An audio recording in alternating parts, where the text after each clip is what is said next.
বিশ্বনবী ফাতেমারে বললেন, ফাতেমা, আলী কোথায়? ফাতেমা বলল, আপনার জামাই আলী আমার সাথে ঝগড়া করে বাইরে গেছে। বিশ্বনবীর চেহারাটা আগুনের গোলার মতো লাল হয়ে গেল।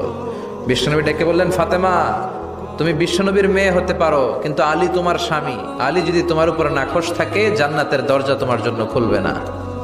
কোথায় গেছে আলী, কোথায়?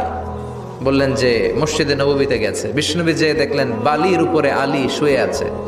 বিশ্বনবী মজা করে ডাক দিলেন, ইয়া আবা তোরাব, মানে হে বালির বাবা আলী, ওঠো।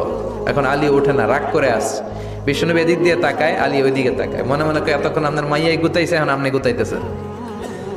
বিশ্বনবী যাই বললো, আলী রাগ করো না, ওঠো, তুমি আমার চাচাতো ভাই, আমার ঘরেই তো তুমি মানুষ হয়েছ।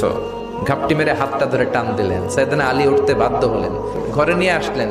নিয়ে এসে বিশ্বনবী খাটের মাঝখানে শুইলেন, ডান দিকে শোয়ালেন আলীকে, বাম দিকে শোয়ালেন ফাতেমাকে।